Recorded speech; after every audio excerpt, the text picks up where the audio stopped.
शंकरं शंकराचार्यं केशवं बादरायणं सूत्रभाष्य कृतौ वन्दे भगवन्तौ पुनः पुनः। ईश्वरो गुरुरात्मेति मूर्तिभेद विभागिने व्योमवद्व्याप्तदेहाय दक्षिणामूर्तये नमः। गुरुर्ब्रह्मा गुरुर्विष्णु गुरुर्देवो महेश्वरः गुरुः साक्षात् परं ब्रह्म तस्मै श्री गुरवे नमः।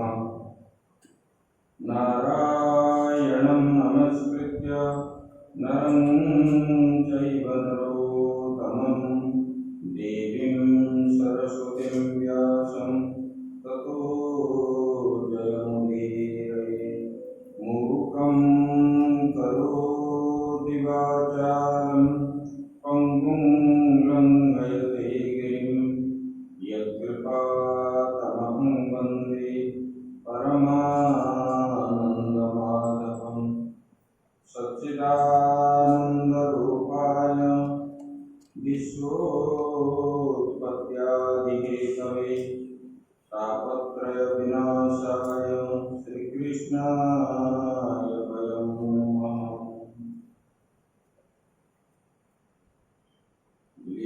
सच्चिदानंद भगवान की सद्गुरुदेव महाराज की श्रीमद् भागवत महापुराण की।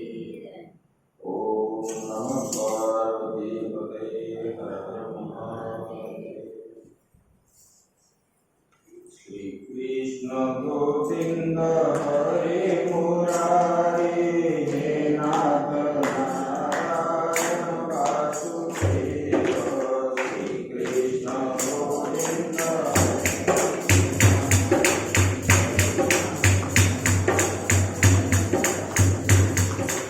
Krishna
से हम लोग श्रवण कर रहे हैं।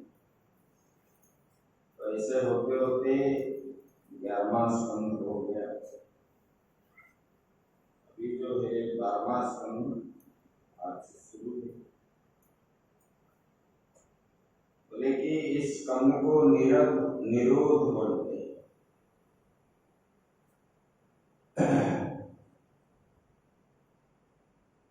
निरोध माने प्रलय है।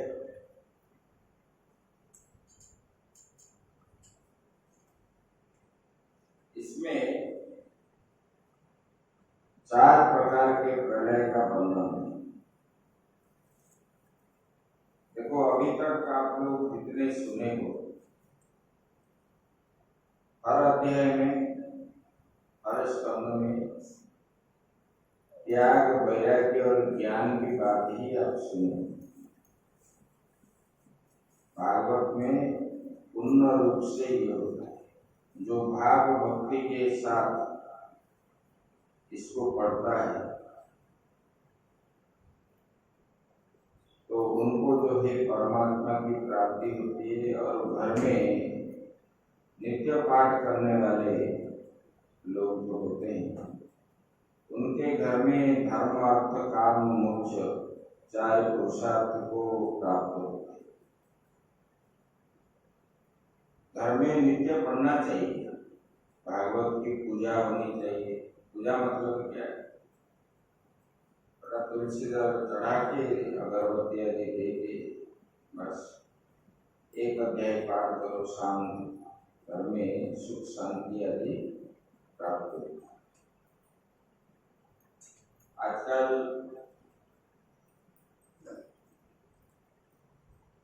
संस्कृत नहीं पढ़ सकते तो हिंदी में आ गए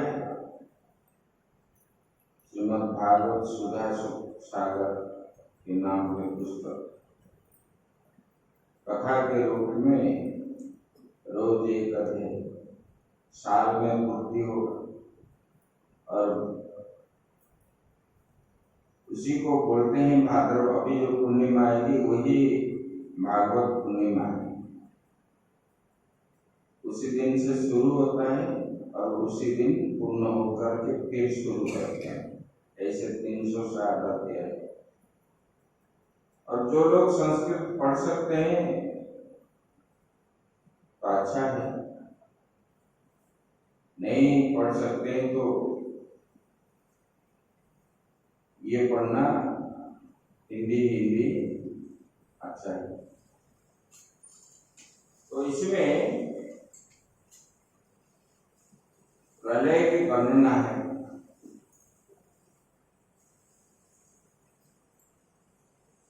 ये प्रलय का वर्णना जो है बोले कि देखो इसमें प्रलय के अधिष्ठान सर्वाधार सर्वाश्रय परमात्मा का ही वर्णन। प्रलय भी जो होता है परमात्मा के अतिरिक्त प्रलय नहीं हो सकता। जैसे सृष्टि में जब सृष्टि होता है परमात्मा के रहने पर ही सृष्टि बनता है। स्थिति भी वही है और प्रलय भी वही है, उनके द्वारा ही प्रलय है। इसलिए वो अधिष्ठान है, सर्वाधार है और सर्वाश्रय है। इसलिए इनमें आप जो है राजाश्रय, कालाश्रय, साधनाश्रय, मुक्त्याश्रय और वेदाश्रय आदि का वर्णन देखेंगे। लेकिन इसमें परमात्मा का ही वर्णन है और दूसरे का नहीं है। ऐसे तो लोग इधर उधर की बात बताते हैं, लेकिन इसमें परमात्मा के अतिरिक्त और किसी का वर्णन नहीं है। अभी परीक्षित जी ने पूछ रहे हैं भगवान जदुवंश विभूषण भगवान श्री कृष्ण स्वधाम जाने के अनंतर ये संसार में किसी का वंश चला?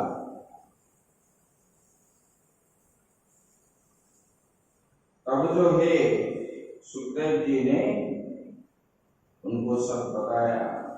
बोले कि ये बृहद्रथ का वंश में जो होने वाले राजा है उनमें रिपुरंजन पर्यंत वर्णन जो है नवम स्कंद में बताया।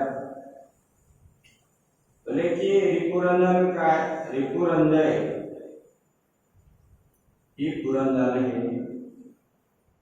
सुखदेव जी ने पूरे राजाओं का वर्णन किए। ये कलियुग में जो राजाएं आएंगे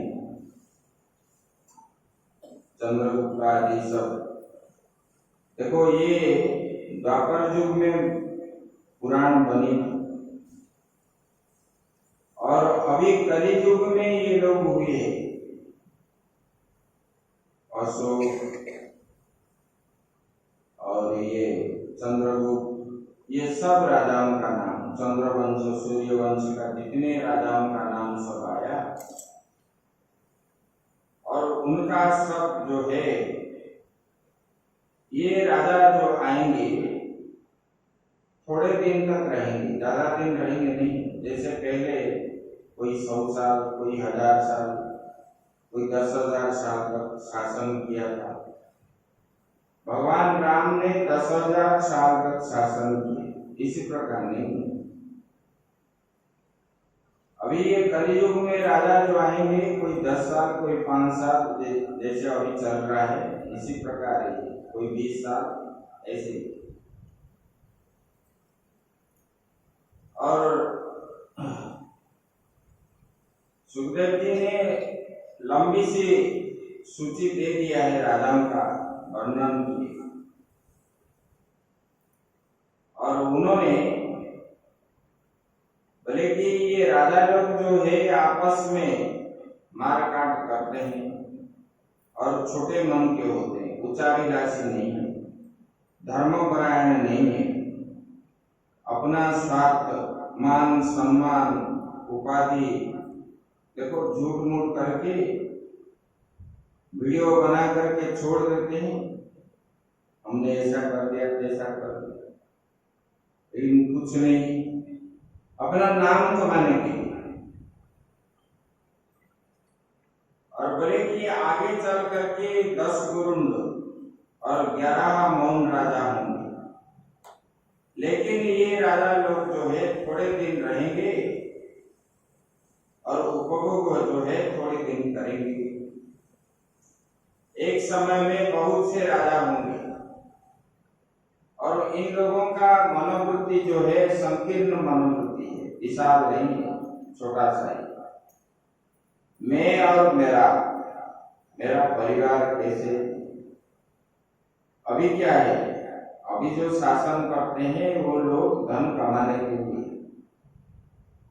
प्रजा का हित के लिए कोई नहीं करता है, और जो करता है उसी को टिकने नहीं देते।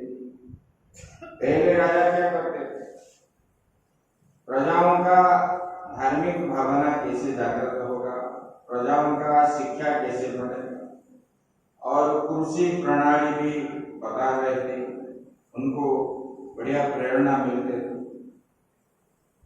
ऐसी प्रकार बहुत जाग यज्ञ आदि करवाते थे, इसी माध्यम से सबकी शिक्षा तालीम प्राप्त लोग होते थे। बोले कि ये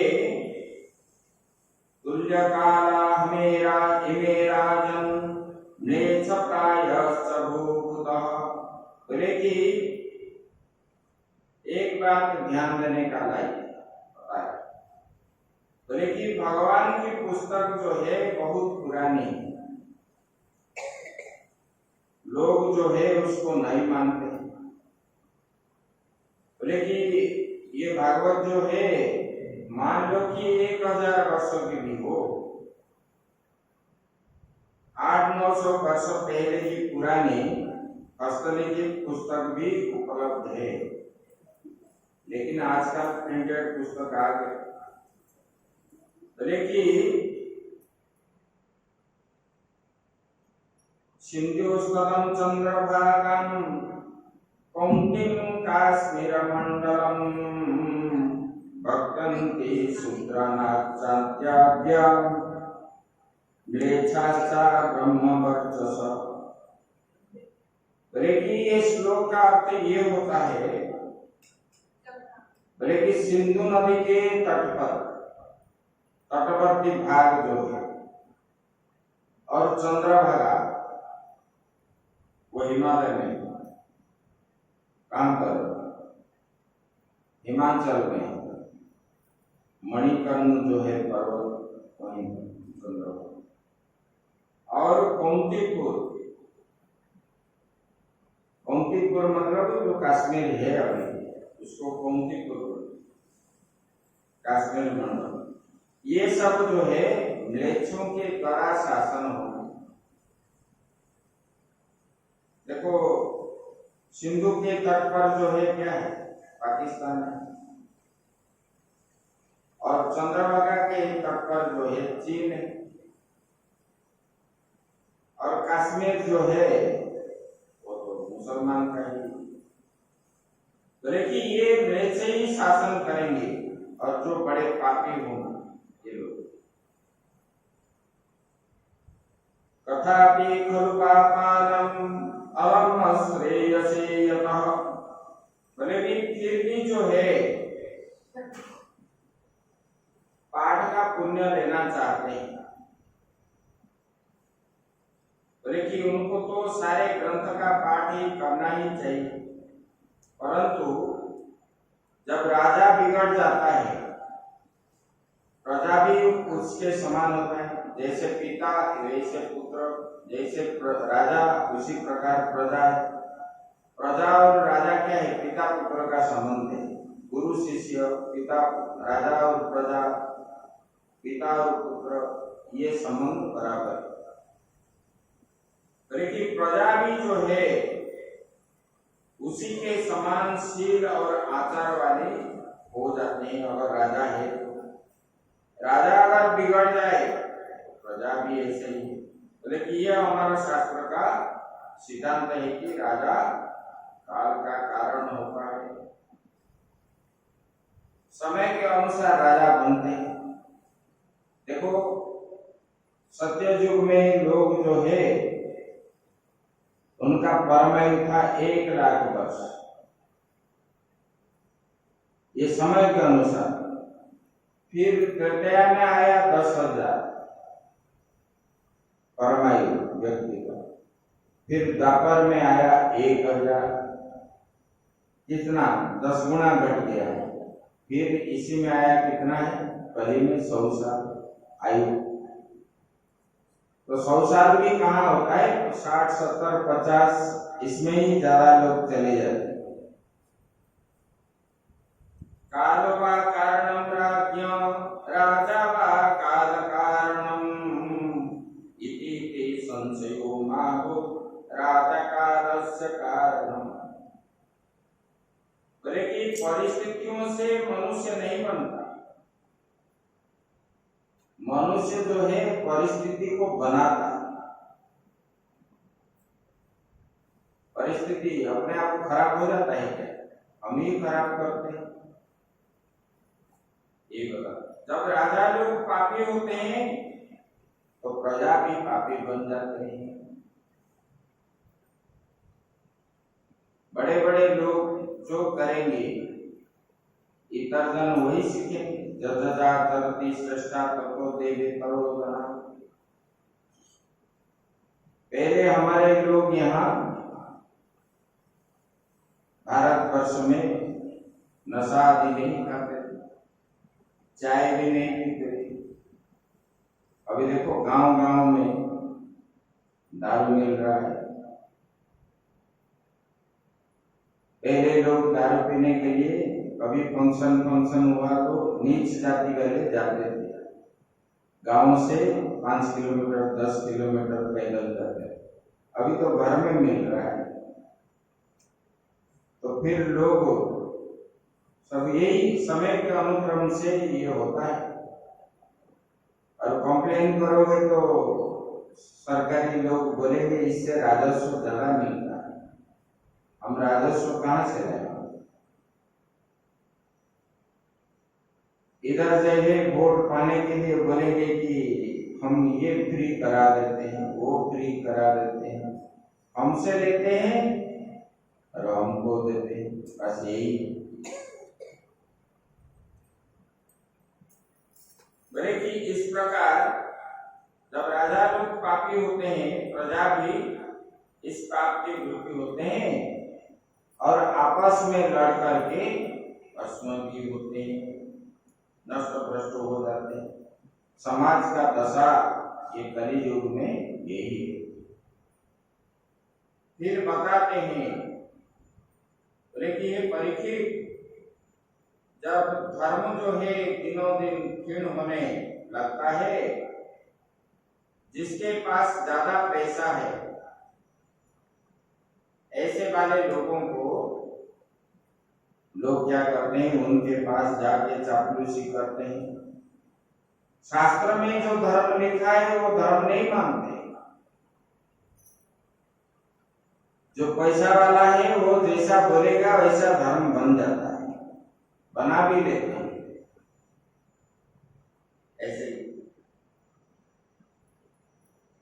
बोले कि पढ़े लिखे लोगों को पास रखते हैं और शास्त्र का मनमानी अर्थ करते हैं।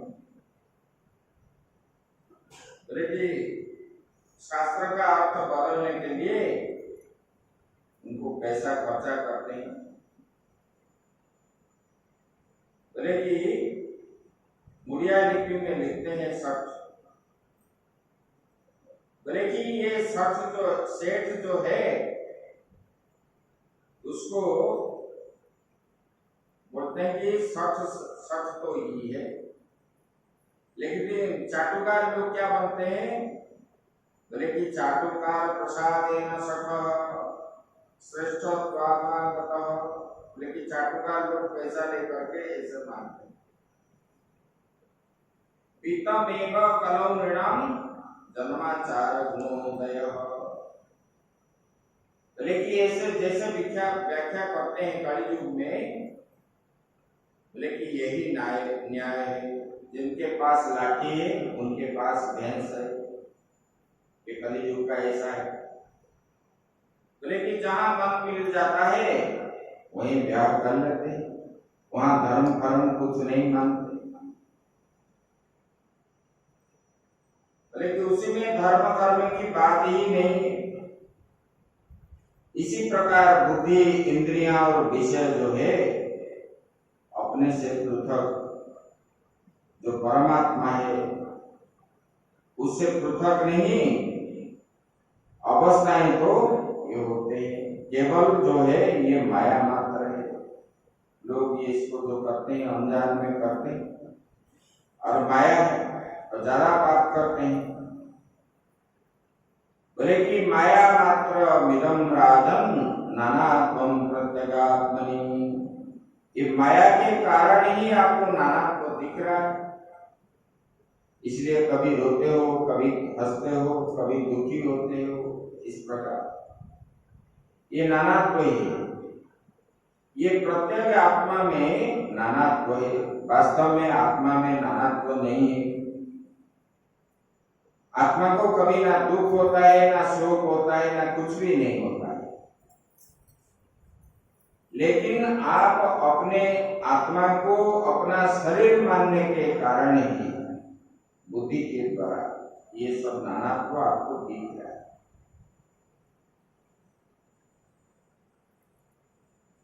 बोले कि बिना तेन प्रतीयेरं पटस्यो वांगतं तवः। बोले कि व्यक्ति जो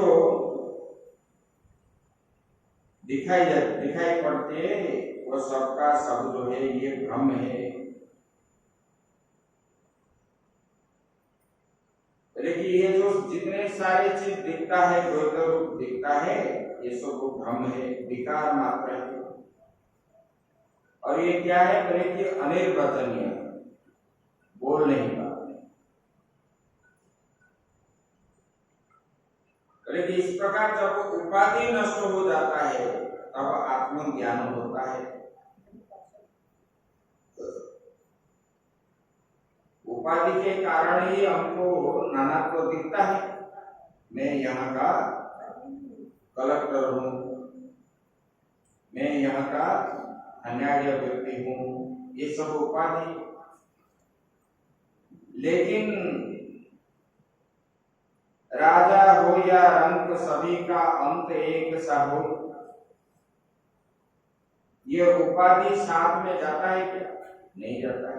ना धन भी जाता है, राजा का भी जैसे मृत्यु होता है, रंक का भी वैसे ही होता है। ऐसे जिनके मन में उपाधि है उनको ही नानात्व दिखता है। एक भिखारी को जिसके पास ना कोई लोभ है, ना कोई काम है, क्रोध है, कुछ भी नहीं, बस मिल गया, भोजन करके कहीं भी बैठ गया, वो जितना आनंद में रहता है, संसार में पैसा वाले लोग इतना आनंद में रह सकते हैं? नहीं रह सकते। और ये उपाधि की वजह से वो बंधन में ज्यादा पड़ता है, ये लोग नहीं जानते। बंधन के कारण ही ये धर्म कर्म आदि सब भूल जाते हैं।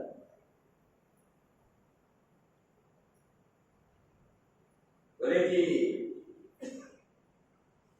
क्षण क्षण में वस्तुओं का उत्पत्ति और उनका विनाश होता रहता है, वही प्रलय है। प्रलय क्या है? प्रलय किसको बोलते हैं? जिसका उत्पत्ति होती है उसका विनाश होता है, उसी को ही प्रलय बोलते हैं। बोले कि ये भगवान की, नारायण की लीला है। संसार रूपी समुद्र से पार जाना चाहते हैं, लेकिन भगवान लीला कथा रस निवेशक सिवाय कोई उपाय नहीं। कैसे पार कैसे हो? बोले कि माँ में वही प्रपद्यन्ते, मेरा जो शरण में आता है, मेरा लीला श्रवण करता है, मेरा ही भजन करता है, वही ये माया को पार करता है। बोले कि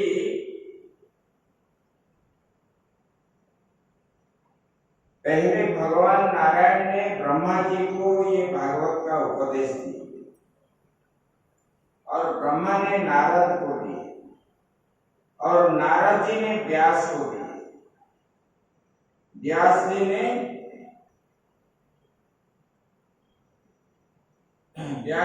जो है सुखदेव जी को दी। बोले कि ये सूत जी ने फिर सौनक सनंदन आदि ये ऋषियों को दी।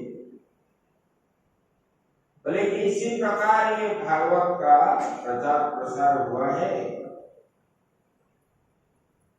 और जो मेरे शरण में आते हैं उनको मेरी माया जो है, ये संसार में जितना प्रपंच है वह स्पर्श नहीं करेगा, उनको दुख कभी नहीं मिलेगा। बोले कि ये होगा कैसे? बोले कि उत्तम गुरु के पास जाना। सुखदेव जी के पास जैसे सुखदेव जी से परीक्षित महाराज ने उपदेश ग्रहण किए तो उन्होंने मृत्यु को विजय कर लिया, क्योंकि त्याग वैराग्य ज्ञान संपन्न व्यक्ति के पास जाने से ज्ञान की प्राप्ति होती है। लोग आजकल क्या करते हैं? देखते हैं गुरु का बैंक बैलेंस कैसा है, इसी गाड़ी से आते हैं, इसी प्रकार पोशाक पहनते हैं। हम यहाँ अंगोछा पहन करके जब रहते हैं शाम को, वो नहीं मानते कि हम स्वामी जी है। मुझे ही पूछ रहे हैं स्वामी जी कहाँ है, बोले वहीं कहीं होंगे, देखो ऐसे मतलब चाकचक्य चाहिए। तो ये जो है इसकी वजह से महात्मा भी वही देखते हैं, जो महात्मा बनने के लिए आते हैं गुरु का नाम होना चाहिए, अखड़ा में आचार्य होना चाहिए। ऐसे वाले गुरु बनाएंगे तो हमको भी कुछ भक्त आदि मिल जाएंगे, हम भी अपना फील्ड जमा लेंगे। भक्त भी ऐसे करते हैं। तो ऐसे वाले दीक्षा लेंगे तो हमारा व्यापार भी बढ़ेगा, ये होगा वो होगा। सब मतलब में गुरु शिष्य आज बनते हैं। इससे क्या है, कुछ फल नहीं मिलता। देखो महात्मा भी जो आए कहां से आए? इस समाज से ही तो आए, और समाज का अन्न भी खाते हैं। जैसे आप अन्न दे रहे हो, इसी का मन हमारा भी होता है। महात्मा का दोष क्या है? पूर्व पहले किया हुआ पुण्य के कारण अभी तो महात्मा बन रहा है, नहीं तो सब लोग कहाँ बनते हैं? बन तो गया, लेकिन समाज के द्वारा प्रभावित होकर के उनका मन जो है इधर उधर होते रहता है। तो उभय जो है, उभय का दोष है। तो इसलिए बोलते हैं कि ये भाव भक्ति कम होता है, इसलिए ना उत्तम गुरु के पास हम नहीं जाने के कारण, उत्तम शिक्षा के अभाव होने के कारण आज समाज का दशा यही है।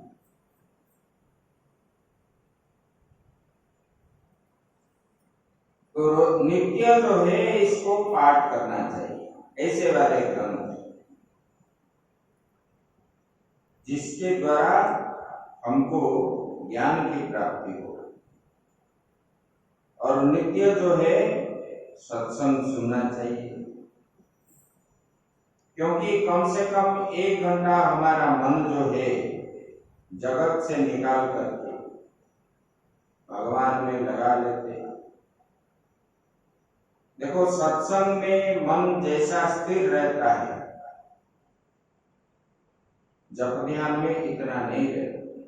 एकाग्रता जो है सत्संग में ज्यादा रहता है, इसलिए एकाग्रता होने के कारण ही ज्यादा लोगों को क्या होता है, नींद आ जाती है। एकाग्रता होने के कारण मन से जब सारे चीज, संसार के चीज निकाल के फेंक देते हो तो नींद आ जाती है। ये निद्रा कौन है मालूम है आपको?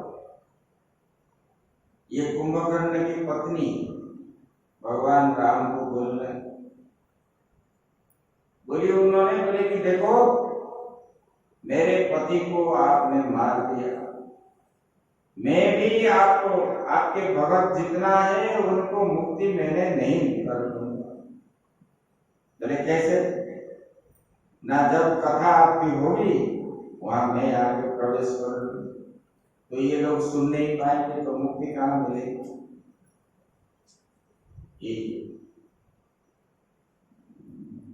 इसलिए ये शास्त्र को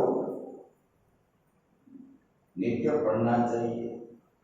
वेद में भी बताया गया है, स्वाध्याय प्रवचन न प्रमादित। अरे समय तो ऐसे संसार तो चलता रहेगा, समय हमको निकालना पड़ेगा। आधा घंटा हो, 1 घंटा हो, सुबह आधा घंटा, शाम को 1 घंटा, ऐसे। तो इसमें क्या होता है, मन कम से कम कुछ समय के लिए मन स्थिर रहता है और हमारा भी ज्ञान भी होता है। और ऐसे नित्य करते करते करते भगवान भी करे, अंत समय में भगवान का नाम भी याद हो गया।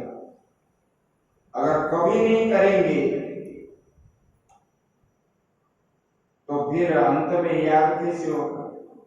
भगवान बताए ना, अंत काले च मामेव स्वरन् मुक्त्वा कलेवरम्। मेरा जो अंतिम समय में मेरा नाम स्मरण करता है वो मुझे ही प्राप्त होता है। तो अभ्यास अगर है तो आप बुलाओगे ना, अभ्यास नहीं है तो कैसे याद करोगे? तो नित्य कुछ ना कुछ अभ्यास होना चाहिए। 24 घंटा मिला है, भगवान ने हमारे लिए देखो कितना व्यवस्था की है। सारा संसार बनाए, प्रकाश भी दिए, वायु भी दिए, पीने के लिए जल भी दिए। हमने बनाए जल को, बोलो। भोजन करने के लिए कितने सारे पदार्थ बनाए भगवान ने मनुष्य के लिए।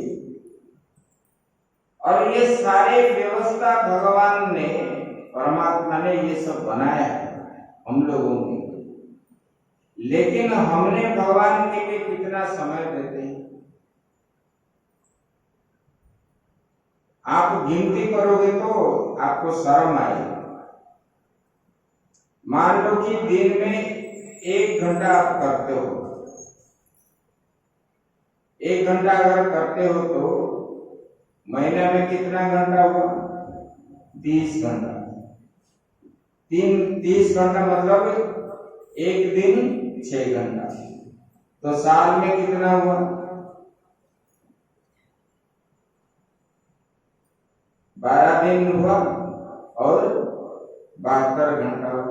72 मतलब 3 दिन, 15 दिन हुआ 1 साल। तो आप कितने साल भगवान को 1 घंटा 1 घंटा करते हो?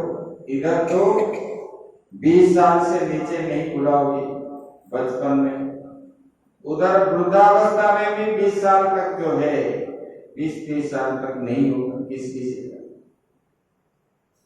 और जो 50 साल आप जीते हो, ये 50 साल में आधा दिन जो है सोने में चला जाता है, रात्रि 12 घंटा, दिन में 12 घंटा, तो कितना बचा हिसाब करो। तो हम भगवान के लिए कितना समय हम काम करते हैं और भगवान को कैसे लूटते हैं हम लोग। तो हम पापी है कि कौन है, बोलो। भगवान ने हमारे लिए इतने सारे व्यवस्था कर दिया।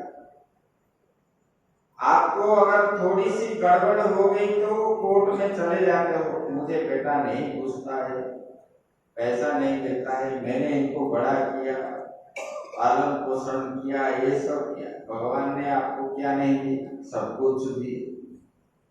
तो भगवान का अधिकार है कि नहीं? कभी आपको कंप्लेन किए, बोलो। ये हम हिसाब नहीं लगाते, इसलिए भजन में रुचि नहीं है। जब हम हिसाब लगाएंगे तब भगवान में मन लगेगा। आपस में लड़ने के लिए ही हम हिसाब लगाते हैं। यही बोले कि इस प्रकार समूह होता है और बाहर भी ऐसे देखते हैं, राजा भी ऐसा है, बड़े बड़े लोगों से यही शिक्षा मिलती है। इसकी वजह से हमारा मन भी संसार की ओर ही जाता है।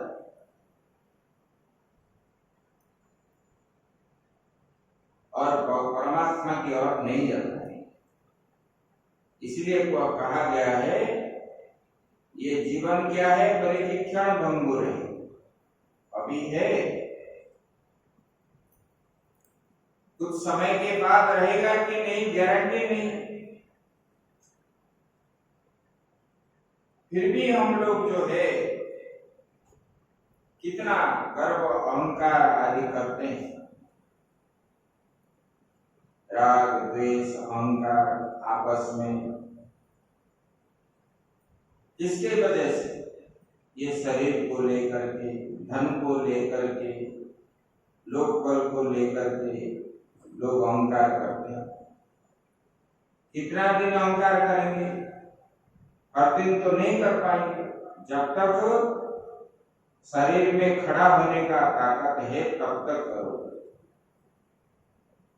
और एक ना एक दिन तो क्षीण हो जाएगा, रहेंगे भी नहीं। यही देखो, यहाँ पर सुखदेव जी बता रहे हैं, व्यासदेव जी ने कितने सुंदर लगे। बोले कि देखो, ये पृथ्वी देखती है, लोग मुझे जीतने के लिए युद्ध करते हैं। ये भूखंड को बढ़ाने के लिए ये हिस्सा मेरा है, ये हिस्सा मेरा है, ये भाई मेरे से ले गया, आपस में लड़ाई करते हैं। बोले कि ये शरीर जो है, जो हमको मिला है, जल के बुदबुद के समान है। जैसे जल में बारिश होते समय बुलबुले बुदबुदे होते, कितना समय, 1 सेकंड 2 सेकंड, उसके बाद वो मिट जाता है। इसी प्रकार ये शरीर जो है अभी है, रहेगा कि नहीं गारंटी नहीं। फिर भी लोग जो है धन के लिए, संपत्ति के लिए लड़ाई झगड़ा युद्ध आदि जो करते हैं, किसकी वजह से? धन की वजह से। और पृथ्वी बोल रहे कि देखो, कितने बड़े बड़े राजा महाराजा चले गए, मनु भी गए, पराक्रमशाली हिरण्यकशिपु भी गया, रावण भी गया। रावण ऐसा था, वो तो चाह रहा था कि लोग जो है स्वर्ग को जाएंगे सीढ़ी के द्वारा में सीढ़ी डाल दे। की मांधाता, सगर, राम, खटवांग, रघु, ऋणविंद, ददाती, सरियाती, शांतनु, ये सब जो बड़े बड़े वीर सबको सब जो है, ये सब ने जीत लिया था, चक्रवर्ती सम्राट थे। लेकिन काल ने ये सबको ले लिया, कोई भी नहीं रहे। ये ज्ञान हमको होना चाहिए कि ये बड़े बड़े, हमसे पहले भी ऐसे बड़े बड़े राजाओं ने भी यहाँ पर थे, वो भी नहीं रहे, चले गए। हमको भी एक दिन जाना होगा।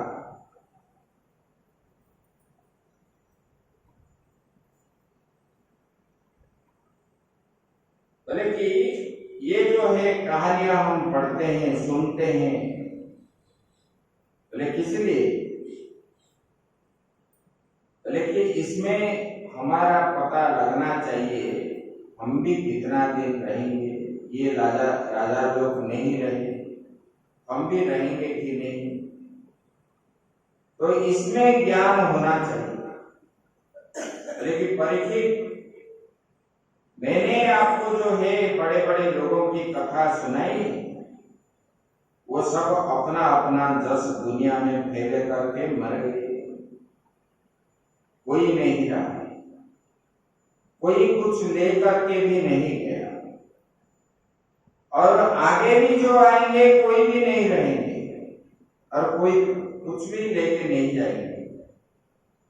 बोले कि ये लोगों के मन के अंदर ये सुनने के बाद प्रश्न उठना स्वाभाविक है कि लोगों की कथा क्यों सुनते हैं हम लोग? अपना अपना जस जो है हम लोग क्यों सुनते हैं? वो तो मुर्दे का याद करते हैं हम। बोले कि इसका यही उत्तर है, बोले कि इससे तुम भी अपने जीवन का कुछ सीखो। ये लोग ऐसे किए थे, ऐसे धर्म किए थे, ऐसे पुण्य कर्म किए थे, मैं भी ऐसे करूंगा, तपस्या करूंगा। ये जो है इसको करने के लिए ही ये पहले शास्त्रों में कि पुराणों में कि गुरुओं ने कि संतों ने ब्राह्मणों ने ये सब जो हमको सुनाते हैं, हमारे जीवन में कुछ परिवर्तन हो, हमारा नास्तिक भाव त्याग करके कुछ आस्तिक भावना हमारे मन में जागृत होने के लिए ही ये सब बात कहा गया है। बोले कि वही अमंगल गुण है। बोले कि पुनः पुनः उसी को सुनना चाहिए, बार बार सुनना चाहिए। जिसमें पुण्य है, परिवर्तन है अपना जीवन का, उसी चीज को बार बार करना चाहिए। उसमें क्या होगा? भगवान की भक्ति आएगी। हम क्या है, एक बार सुन लेते हैं, छोड़ देते हैं, फिर हमारा काम कैसे मन परिवर्तन होगा? कोई कोई तो मतलब श्रीमद् भगवत गीता बोलने पर भी कुछ लोग जो है जानते भी नहीं। बोले कि वो क्या चीज है? मतलब ये ज्ञान भी लोगों को, अपना शास्त्र का ज्ञान उनको नहीं। और बोलेंगे कि किसी के घर में जाओगे तो पूछेंगे आप घर में भागवत पूजन करते हो ना? हाँ स्वामी जी करते हैं। और आप भागवत के पास जब पहुंचोगे, देखोगे इतने ऊंचा के ऊपर जो है चंदन लगा होगा और तुलसी फूल सब देते रहते हैं, लेकिन कभी खोलते नहीं, उसमें धूल जम गया ऐसे। और ये श्रीमद् भागवत जो है इस युग में, द्वापर में भगवान श्री कृष्ण को स्पर्श करने से जो फल मिलता था, कली युग में श्रीमद् भागवत को स्पर्श करने से वही फल मिलता है। भगवान के वांगमय मूर्ति श्रीमद् भागवत है। बोले कि भगवान उद्धव जी ने जब पूछे, बोले कि मैं कहाँ जा रहा हूँ? बोले कि मैं तो भागवत रूपी ग्रंथ में ही मैं रहूंगा, कलियुग में मैं कहीं नहीं जाऊंगा। बोले कि इसलिए इस चीज को बार बार पढ़ने पर, सुनने पर मन में क्या है, भक्ति, भगवान के प्रति भक्ति आएगी। ये राजाओं का वर्णन सुनते सुनते उन लोगों का जो पराक्रम है, जो धर्म है, कैसे यज्ञ आदि कर रहे थे, ये सब सुनने पर मन में अपने को करने का मन में जागृत होगा। जैसे कि कोई वृंदावन जा रहा है तो आपके मन में भी क्या आता है, मैं भी वृंदावन जाऊं। उसमें क्या क्या है, जैसे वो आने के बाद वर्णन करता है, बिहारी जी है, उनका लीला आदि सब जब बोलते हैं तब जो है आपका मन भी होता है कि मैं भी वहां जाऊं, वहां देखूं, वहां दर्शन करूं भगवान का। ऐसे होते होते होते होते मन जो है भगवान में रम जाता है। इसी प्रकार बार बार देखो, किसी लोहे में नीचे पड़ा हुआ, गर्मी और पानी लगने पर लोहे में जो जंग लगता है, वो जंग को छुड़ाने के लिए घिसते घिसते घिसते घिसते कितने दिन लग जाते हैं। इसी प्रकार अपने अंदर जो जन्म जन्मांतर का पाप है, एक जन्म का नहीं, कितने जन्मों का, उसको छुड़ाने के लिए क्या चाहिए, भगवान का नाम चाहिए। ये कलियुग में क्या है, भगवान का नाम ही बड़ा। कलियुग केवल नाम आधार, सुमिरि सुमिरि नर तरहु पार। ये भवसागर से पार होने के लिए कलियुग में भगवान का नाम ही स्मरण करना चाहिए। चाहे राम को, चाहे कृष्ण को, चाहे कुछ भी को। बोले कि ये परीक्षित जी ने पूछे कि भगवान कलियुगों के दोष पर विजय प्राप्त करने का उपाय क्या है? बोले कि कलियुग को पार करने के लिए उसका उपाय क्या है? बोले कि सत्य, दया, तप और दान। बोले कि सत्य युग में ये 4 पाद थे और कलियुग में 1 पाद है। सत्य युग में सत्य था, दया था, ये 4 पाद है, धर्म के ये 4 पाद।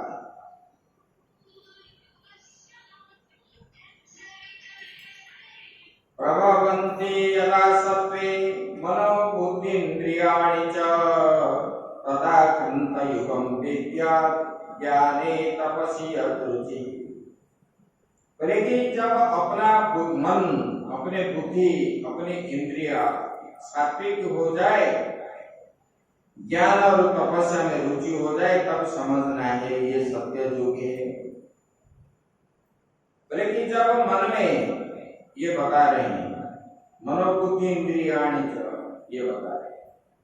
बोले कि जब मन में कामना आए तो समझना है कि ये रजोगुण वृत्तियां हैं। बोले कि जब लोभ, असंतोष, ये तृतीया मतलब तृतीया जो है, जब लोभ, असंतोष ये सब आएगा तब आप समझोगे कि ये द्वापर युग है। बोले कि जब मन में माया, छल, कपट, अनुरुद्ध, तंद्रा, निद्रा, हिंसा, विषाद ये सब आया है, तब आप समझोगे कि ये कलियुग आ गया है। बोले कि कलियुग ही बहुत दूषित है, इसलिए लोगों को भाग्य जो है थोड़ा ही है। लेकिन वे जो है महासना हो जाएंगे, उसका भोजन बढ़ जाएगा, डाकुओं की वृद्धि होगी, और पाखंडी लोग जो है अर्थ बदल बदल करके वेदों को दूषित कर लेंगे। लेकिन पंडितों के वेदार्थ का साथ मनोरंजन करेंगे। जैसे अभी संगीतमय होता है, लोग क्या बोलते हैं, संगीत नहीं है तो वहां कुछ रुचि नहीं है, नाचना गाना ये सब है, ज्ञान की बात कहाँ हो। इसलिए ये गति जो है ये व्यास आश्रम है। ये परंपरा ऐसा है, यहाँ पर संगीत आदि नहीं बोलना चाहिए, इसमें दोष लगता है। ये हमारा परंपरा, व्यास गति में जो बैठेगा ऐसा नहीं है। लेकिन समय के अनुसार लोग इसका अर्थ बदल देते हैं। अपने आश्रम में, कैलाश आश्रम में, और जहां जहां हम लोगों का ब्रांच है, ये शिक्षा जो दी जाती है सब इसी प्रकार का ज्ञान के विषय, और 12 महीना कभी बंद नहीं है, कभी भी बंद नहीं। हम बता रहे हैं, हम अगर नहीं रहेंगे फिर दूसरे आचार्य बैठेंगे बताने के लिए, फिर वो कुछ दिन के लिए गए फिर तीसरा बैठेंगे, इस प्रकार। और विषय भी सबका जो है अलग अलग विषय ऐसे। इसीलिए आजकल जो है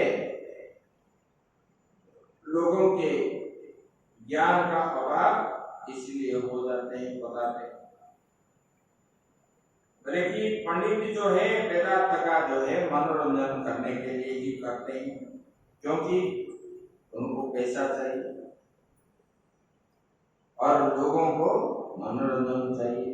क्योंकि ये त्याग वैराग्य की बात सुनने से बोलेंगे कि हमको तो सब छोड़ना पड़ेगा,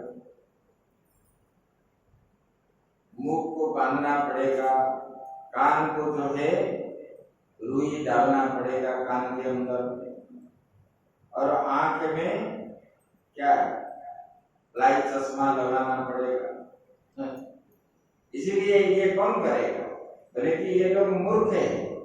भगवान ने हाथ दिए, पांव दिए, भोजन के लिए मुख दिए, और इसको बाबा मिला है, क्यों नहीं खाएंगे, क्यों नहीं उपभोग करेंगे? नास्तिक लोग जो है इसी प्रकार, और इसलिए ये नाच गान आदि करते हैं। बोले कि दूसरे दूसरे अर्थ को प्रकट करते हैं। राजा जो है इस युग में प्रजा को खाने लगेंगे, घूस लेते हैं ना, वही तो है। और क्या, इतना दोगे तो आपका काम बन जाएगा, नहीं तो नहीं। लेकिन प्रजा भक्ष्या, राजाओं ने प्रजा को भक्षण करते हैं, शोषण आदि करते हैं।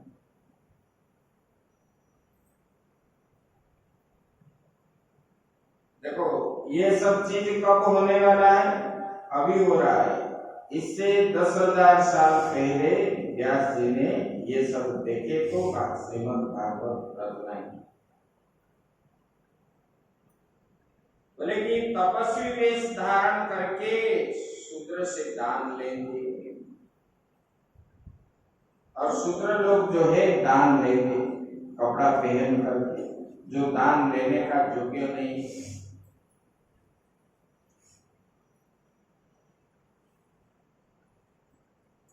देखो मंदिर से, आश्रम से पैसा उठा लेते, ये दान की पैसा है। और दान जो करते हैं किस लिए करते हैं? पुण्य कमाने के लिए।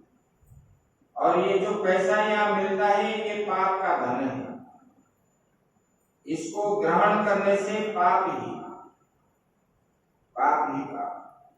और ये धन, इसका अन्न जो गलत से उपभोग करता है, खाता है, उनके वंश में पानी देने के लिए भी कोई भी नहीं रहेगा। ये शिव पुराण में देखा। शिवधन, सन्यासी धन, ये बड़ा जो है डेंजर एक।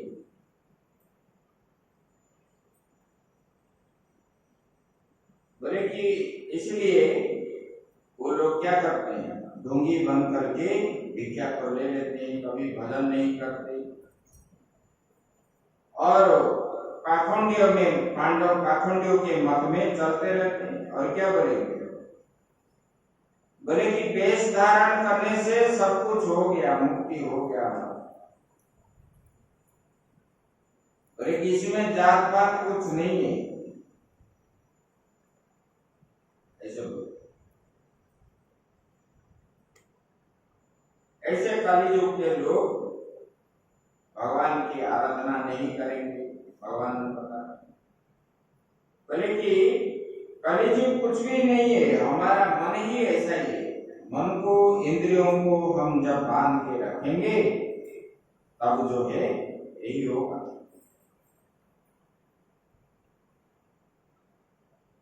यही बता दिया।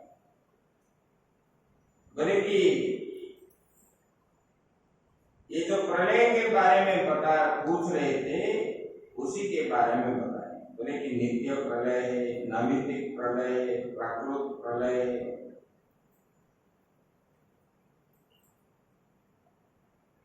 बोले कि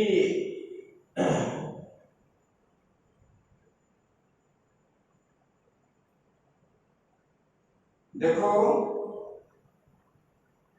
बोले कि आयु बीत जाती है और तब 7 प्रकृतियां प्रलय हो जाती हैं। प्रलय किसको बोलते हैं, बोले कि जब प्रलय मतलब जो पृथ्वी, जल, तेज, वायु, आकाश, ये सब जो है जल में मिल जाएगा और बाद में जल भी नहीं रहेगा। उसी को बोले कि ब्रह्मा के जब आयु बीत जाती है तब जो है प्रलय आता है। बोले कि इसका नाम जो है प्राकृत प्रलय। ब्रह्मा जी को जो एक दिन है वो तो नैमित्तिक प्रलय है। नैमित्तिक प्रलय मतलब सब कुछ रहेगा लेकिन जीव नहीं रहेंगे। बोले कि उनकी आयु समाप्त होने पर जो प्रलय होता है उसको प्राकृत प्रलय बोलते हैं। बोले कि उस समय प्राकृत प्रलय से बड़े बड़े उत्पात आदि दिखाई देंगे पहले, और उसी में पंचभूत का प्रलय होगा।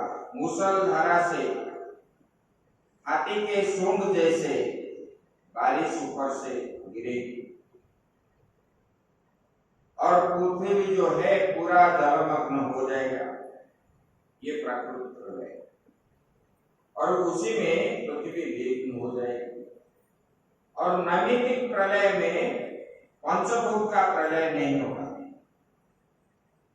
केवल प्राणियों का प्रलय है। प्राणी सब नष्ट हो जाए। अभी जो होगा प्रलय, अभी जो आने वाला है वो जो है नैमित्तिक प्रलय है, पंचभूत का ही है। यही पृथ्वी रहेगी। बोले कि ये नित्य, नैमित्तिक और प्राकृतिक प्रलय जो है ये काल के चक्र में अनेक प्रकार के समझाए गए। बोले कि ये वस्तु प्रतिक्षण बदलता रहता है। हमारा शरीर भी प्रतिक्षण बदलता रहता है कि नहीं? बोले कि वो नित्य प्रलय है। बोले कि नींद में सो जाना ये नित्य प्रलय है, अपने में होता है। इस प्रकार नित्य, नैमित्तिक और महाप्रलय प्रकृति के धारा में होते रहते हैं। ये महाप्रलय होता है, फिर सृष्टि हो जाती है। लेकिन आत्यंतिक प्रलय जो है वो काल की धारा में नहीं होता, क्योंकि काल की धारा अलग चलती रहती है। लेकिन अपने स्वरूप को जान लेता है जो, वही परम ब्रह्म परमात्मा से एक हो जाता है, वही आत्यंतिक प्रलय है।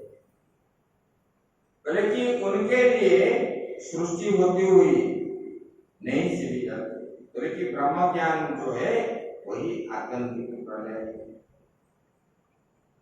लेकिन ब्रह्म ज्ञान से ही ये प्रपंच दूर होता है। बुद्धि इंद्रियात्मरूपेण ज्ञानम भाति तदाश्रयम्। बोले कि बुद्धि इंद्रिय और विषय ये जो भास रहा है ये क्या है? बोले कि असल में ज्ञान के आश्रित होकर के इसको जो जान लिया, बोले कि वो आश्रयभूत ज्ञानी इसके रूप में प्रकट हो रहा है। इसके पास ना कोई दृश्य रहता है, वो जगत में रहने पर भी जगत उनको दिखता नहीं। जगत में सुनने पर भी उनको कुछ सुनाई नहीं पड़ता। ऐसे देखिए, ये आध्यात्मिक, आदि भौतिक, आदि दैविक, ये तीनों जो है ज्योति से पृथक नहीं है। ये आत्मा क्या है? ज्योति, ज्ञान। लेकिन ये सब बदलते रहते हैं और ज्योति एक ही रहती, वो कभी बदलता नहीं, वो जैसे कि तैसे ही आत्मा। बोले कि साधु हो या गृहस्थ हो, बोले कि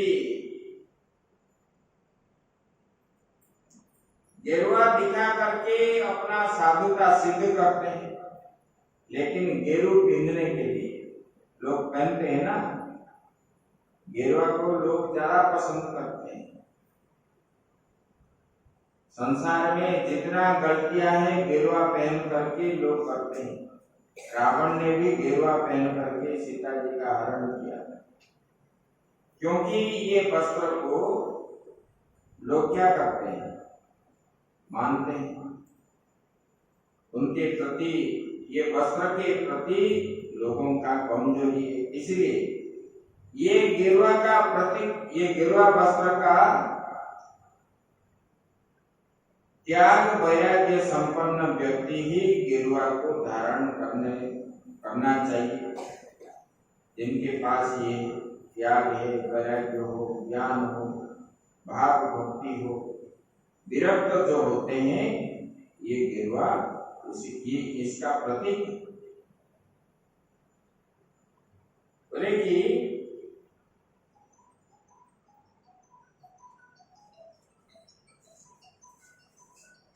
कि ये जो है भगवान के चरणारविंद को अपने हृदय पर बनाए रखने के कलियुग आपके जीवन में बिल्कुल नहीं आएगा। अगर आप ये विषयों के अंदर ही रहोगे, मेरे भगवान के आश्रित नहीं होगे, तब भगवान का जो चरणारविंद, भगवान का भक्ति आपके मन में कभी नहीं आएगी। लेकिन कलियुग में अंत में देवापी फिर से क्षत्रिय धर्म का प्रवर्तन करेंगे। ये जो चार युग है, देश काल वृत्ति के अनुसार अनुक्रम से उठते रहते। फिर सत्ययुग आएगा, फिर तृतीय आएगा, फिर द्वापर आएगा, फिर कली आएगा। इसी प्रकार यह अनुक्रमण, जैसे कि दिन के बाद रात्रि, फिर दिन के बाद रात्रि नित्य होता रहता है, इसी प्रकार इसका भी परिवर्तन होता है। भगवान ने। और यहाँ पर 5वें अध्याय में बता दिए कि बोले कि देखो इस पर बताए कि जो है सुखदेव जी ने परीक्षित जी को बताया, अरे कि हे परीक्षित, बोले कि भागवत में विश्वात्मा भगवान जो है श्रीहरि का वर्णन है, ब्रह्मा रुद्र जो है प्रकट होते हैं, मैं मर जाऊंगा इस प्रकार सोचना नहीं करना चाहिए।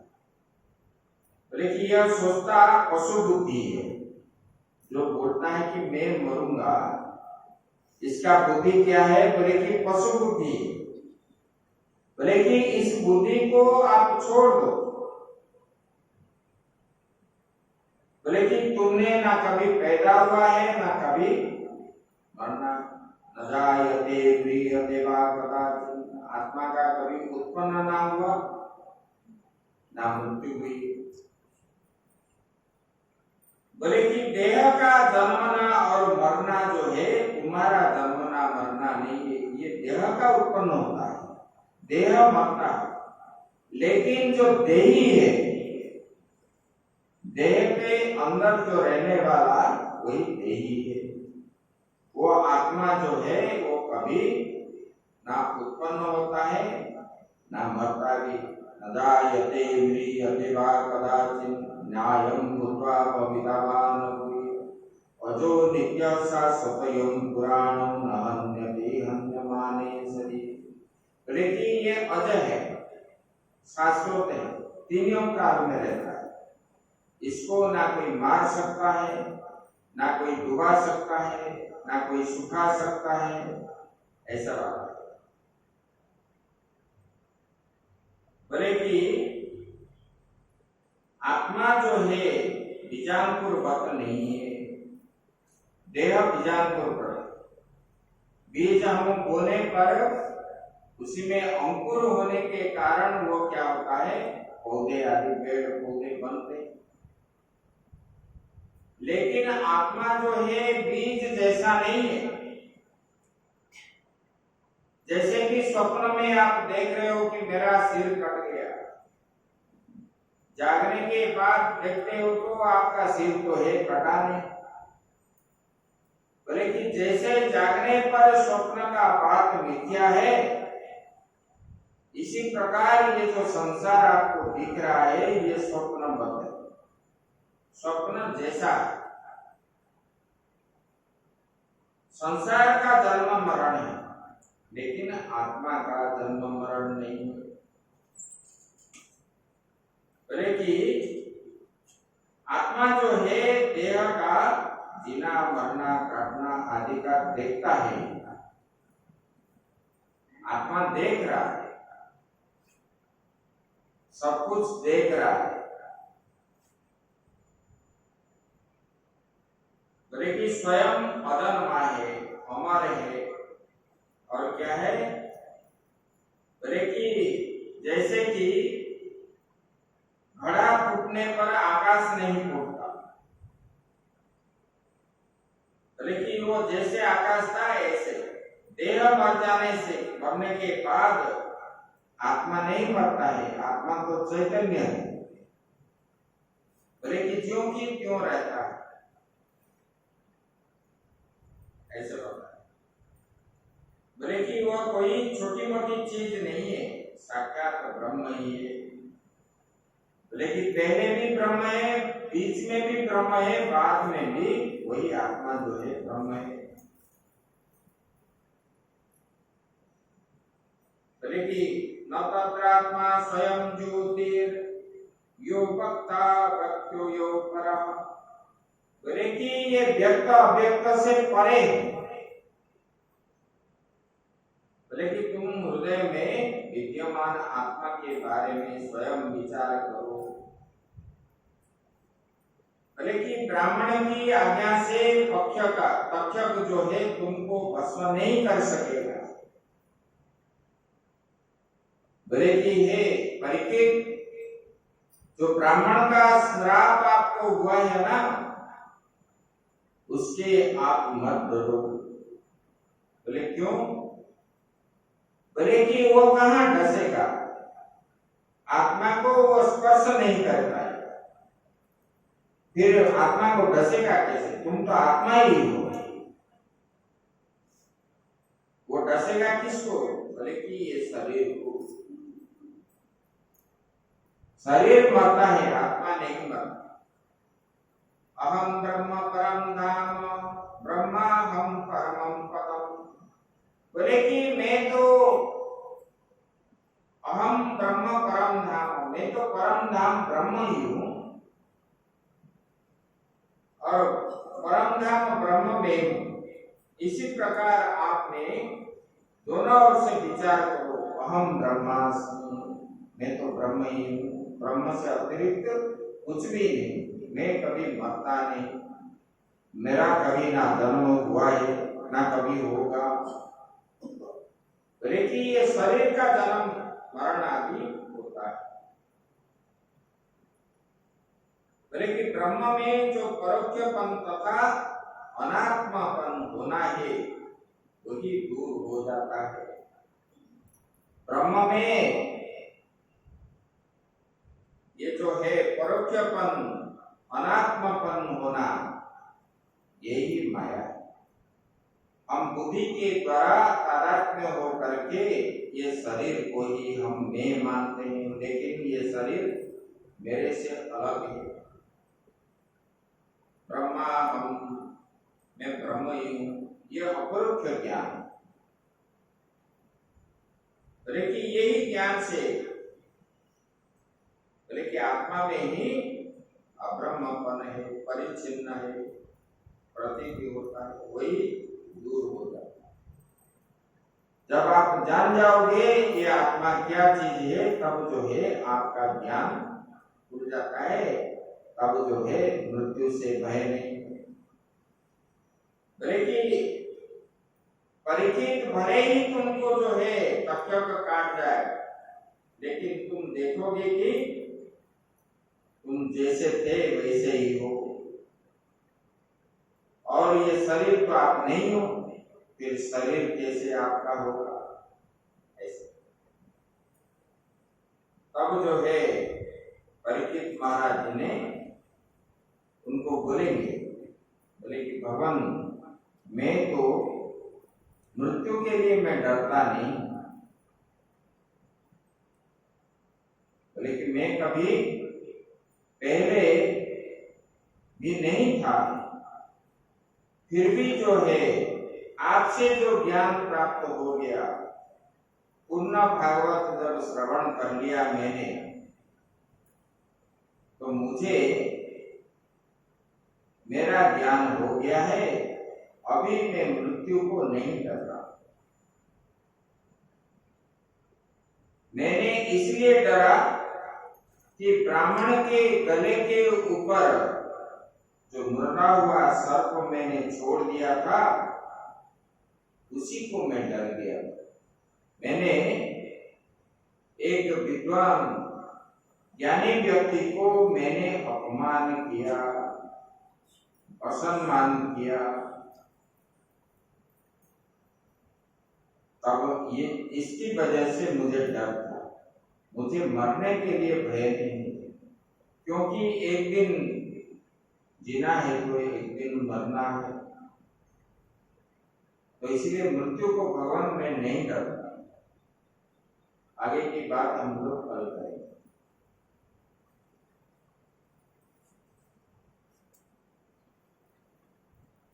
ओम पूर्णमद पूर्णमिदं पूर्णात् पूर्णमुदच्यते पूर्णस्य पूर्णमादाय पूर्णमेवावशिष्यते। ओम शांति शांति शांति।